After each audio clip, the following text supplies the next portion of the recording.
Olá pessoal, aqui é a professora Dariane Gomes e hoje nós vamos ver algumas citologias em lesões cutâneas de origem infecciosa em cães e gatos, principalmente relacionada a artrópodes e fungos.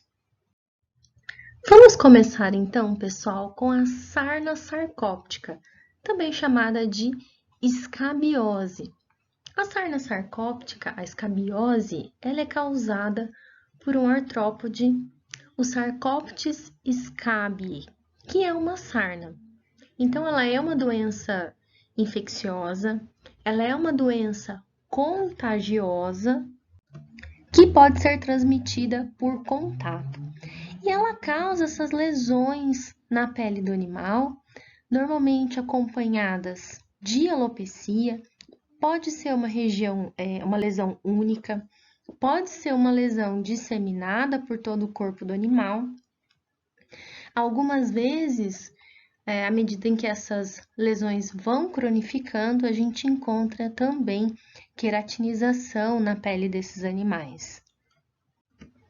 Normalmente, os animais respondem bem ao tratamento, mas antes a gente precisa confirmar o diagnóstico. E para confirmar esse diagnóstico, normalmente a gente realiza o quê? A gente realiza o raspado cutâneo. E como que precisa ser o raspado cutâneo em casos de Sarcoptes scabiei? Normalmente são raspados superficiais. Por quê? Porque o Sarcoptes, ele escava galerias no extrato córneo, ele escava galerias na pele, então não precisa ser muito profundo. Mas o interessante é que sejam raspados extensos, porque eventualmente, como eu mencionei, a gente pode ter lesões isoladas. Mas essas lesões podem estar disseminadas por todo o corpo e muitas vezes não é fácil encontrar os sarcóptes. Então, por isso que a gente tem que fazer raspado de diferentes regiões, né, ou raspado de uma região um pouco mais extensa para chegar ao diagnóstico dos sarcóptes. E o que a gente observa quando leva esse raspado ao microscópio é então a presença do Sarcoptes scabiei. Normalmente esses raspados a gente acaba utilizando potassa para dar uma clarificada e para conseguir observar melhor a presença desse artrópode, a presença do parasito. Mas o interessante é que aí a gente consegue fechar o diagnóstico e fazer um tratamento mais direcionado. Lembrando que normalmente o tratamento para escabiose é um tratamento em que os animais apresentam uma boa resposta e em um prazo aí de mais ou menos uns 30 dias começa a ocorrer então o aparecimento dos novos pelinhos nesse animal. Então, de imediato, a gente pode não observar uma grande alteração na pele por conta das lesões que ocorreram e que precisam sofrer, então, um processo de regeneração celular, regeneração desse tecido cutâneo. Uma outra doença cutânea que nós conseguimos realizar o diagnóstico através da citologia é a demodicose, ou sarna demodésica. No caso da sarna demodésica, a gente pode observar também lesões isoladas, lesões focais, por exemplo, nas patinhas, próximo ao focinho, ou casos extremos disseminados por todo o corpo. A gente consegue observar, no caso de demodicose, bastante hiperemia no corpo desse animal. Claro que, baseado no histórico familiar, a gente já pode ir desconfiando de demodicose, porque a gente sabe que a mãe, uma vez que ela tenha a demodicose, ela pode transferir para os filhotes, para a ninhada, durante o período em que eles estão se amamentando. Mas, em outras ocasiões, a gente não tem relatos do histórico familiar do animal. Esses animais, então, as fêmeas que apresentarem demodicose, o recomendado é que elas não vão para reprodução, porque elas podem, pelo contato próximo, elas podem transferir para sua ninhada. Lembro, pessoal, que a gente não tem transmissão de Demodex entre um animal e seus contactantes. Precisa de um contato muito íntimo mesmo, por exemplo, quando a mãe está amamentando. Então, normalmente a gente retira a fêmea da reprodução quando a gente descobre os casos de Demodex. Bom, então, para o fechamento do diagnóstico de Demodex, a gente pode também realizar um raspado cutâneo. E esse raspado cutâneo, ele é um pouco diferente. O que vai diferir nele é que a gente precisa pressionar a pele antes de realizar esse raspado. Então, a gente pressiona para quê? A gente pressiona para ver se esse carinha aqui, se o Demodex sai do folículo piloso, para a gente conseguir encontrar, então, a sarna, né, o Demodex no raspado. Bom, então ele é um raspado um pouco mais profundo. A gente realiza esse raspado até que a pele fique sangrante. E também precisa ser feito aí em diferentes áreas do corpo para ter certeza de que você vai encontrar esse ácaro uma vez que você for realizar, então, for fazer a leitura desse raspado. Uma outra alteração cutânea, pessoal, que nós também conseguimos fechar o diagnóstico através da citologia é a sarda notoédrica. A sarna notoédrica, ela é causada pelo Notoedris cati e ela causa, então, lesões em diversas partes do corpo. Chama bastante atenção o fato dela causar lesões nas orelhinhas dos gatos. E essas lesões também, à medida em que o tempo vai passando, à medida em que elas vão se cronificando, são lesões que tendem a ficar hiperqueratinizadas. Bom, o diagnóstico a gente faz também com um raspado superficial, similar ao que nós fizemos no caso da sarna sarcóptica. E aí, a gente observa, então, na lâmina, a presença do parasito, que é o Notoedris cati. Vocês podem observar que é um ácaro bem globoso também. E aí, a gente consegue fechar o diagnóstico em relação à sarna notoédrica.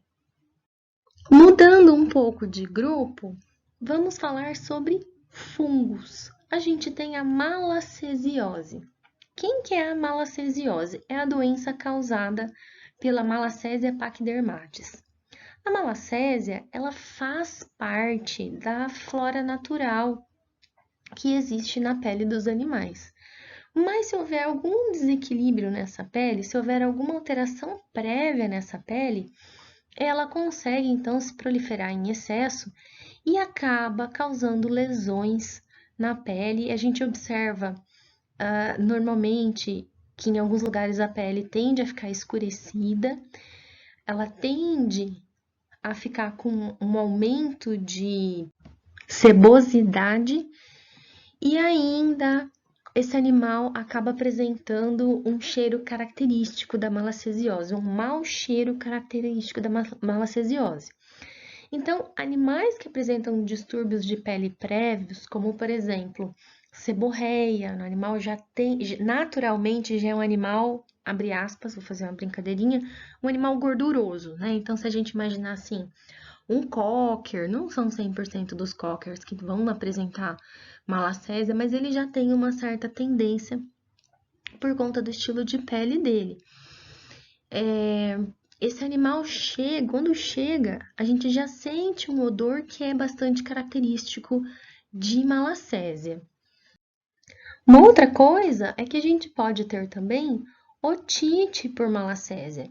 Então, esses animais que já apresentam uma grande produção de cerúmen, eles podem vir a desenvolver essa otite por malacésia. Normalmente esse cerumen fica um pouco mais escurecido, lembrando que nem sempre a malacésia vai estar sozinha, ela pode estar associada a uma infecção bacteriana também. Então, além desse excesso de cerumen, do cerumen estar escurecido, que não é uma regra, mas a gente pode encontrar secreção purulenta nesse conduto auditivo.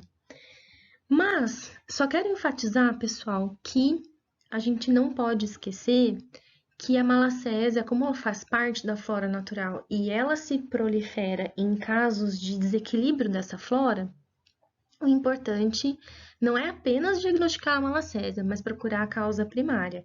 Então, esse animal tem uma atopia, esse animal tem seborreia, eu preciso estabelecer um equilíbrio na pele desse animal. Esse animal tem uma doença endócrina de base e por conta disso a malacésia está se proliferando. Então, esse tipo de coisa a gente tem que levar em consideração. Bom, na pele, né, se eu tenho alterações simplesmente de pele, a gente pode tentar fazer um imprint, eu não preciso de raspado para diagnosticar malacésia. Se for, por exemplo, entre os dígitos, em alguma dobrinha de pele que eu não consiga tocar com a lâmina, eu posso fazer um swab e aí printar esse swab sobre a lâmina. Se for conduto auditivo, a gente também realiza um swab e aí espalha o material desse swab sobre uma lâmina e leva essa lâmina para exame ao microscópio. No microscópio, a gente observa, então, a presença da malacésia, que é, então, essa levedura. Ela tem um comportamento bastante interessante, que no momento em que ela está sofrendo o brotamento, ela fica lembrando um tamanquinho. Então, a gente observa a presença dessas leveduras, né, da presa que ela é bem característica, e a gente consegue fechar o diagnóstico para malacésia. A gente não podia deixar de fora, pessoal, a dermatofitose. A dermatofitose é uma doença fúngica causada pelos fungos Microsporum e Trichophyton. Lembrando que essa doença é uma zoonose, então muito cuidado ao manipular esses animais, porque a gente pode adquirir a dermatofitose.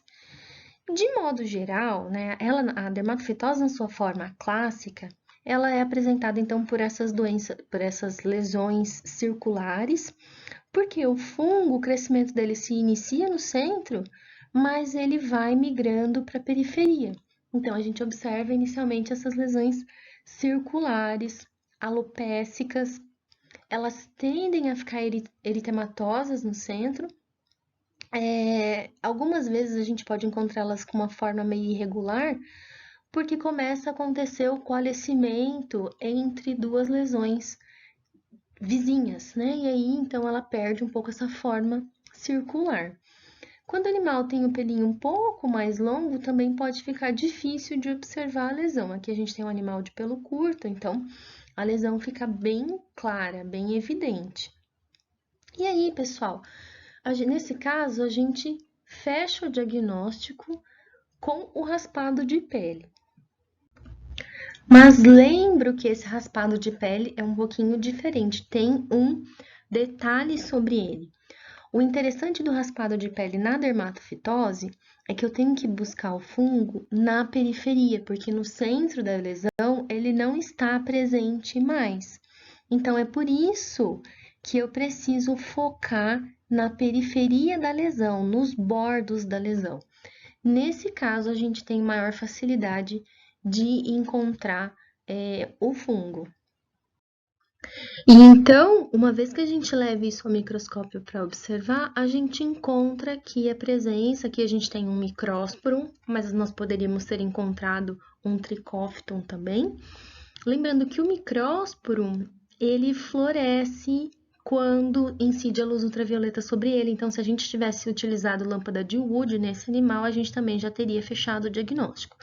Mas voltando, uma coisa que eu quero chamar a atenção de vocês, aqui a gente também tem Microsporum, é o seguinte, quando a gente leva essas lâminas para observar o microscópio na clínica ou no laboratório, a gente enxerga exatamente assim. Não é uma lâmina bonita, clássica, né? Como se fosse uma lâmina de livro.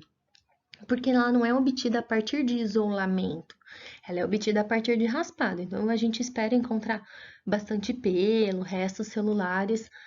E no meio disso tudo, a gente acaba encontrando o parasito. Então, exige também um pouco de paciência e de perseverança. Eu vou pegar a lâmina e eu vou ler essa lâmina em zigue-zague, inteirinha, prestando bastante atenção, e aí até que chega o momento em que eu observo a presença desse parasito, né? No caso aqui, desse fungo.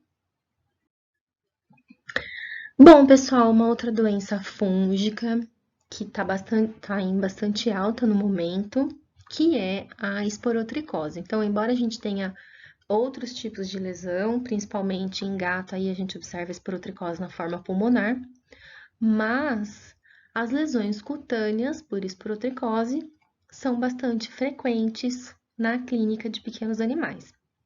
Então, a gente pode realizar uma série de testes confirmatórios para isso.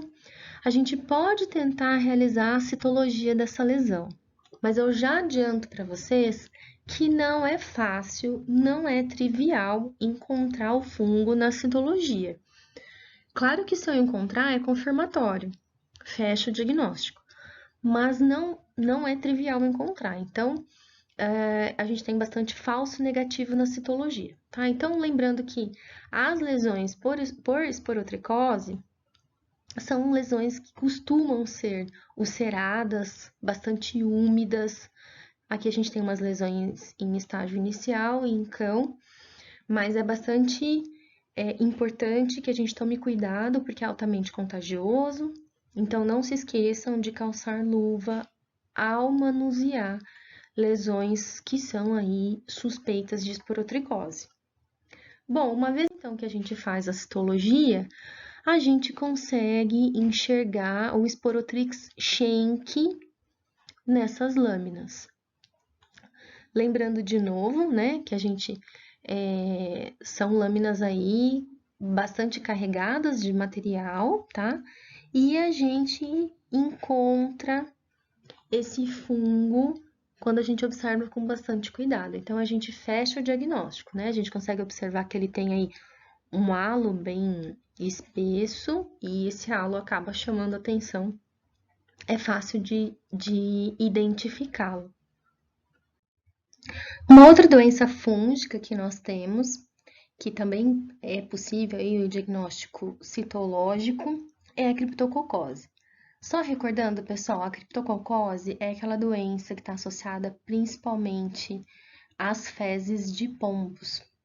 A sua transmissão está associada principalmente a fezes de pombos.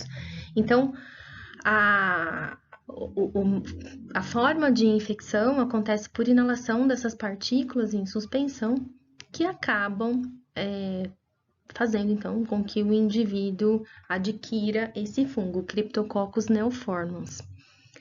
Bom, de modo geral, os cães eles costumam apresentar uma sintomatologia neurológica, oftálmica, e os gatos, em particular, apresentam a forma respiratória.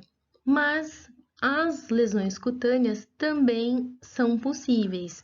Então, é por isso que eu estou mencionando aqui para vocês. Eu quero chamar a atenção de vocês que eu estou mencionando apenas doenças assim, que o citológico fecha o diagnóstico. Simplesmente fecha o diagnóstico. Às vezes não é tão fácil, né? Às vezes a gente encontra uns falsos negativos, mas quando eu encontro o positivo no citológico, eu consigo fechar o diagnóstico.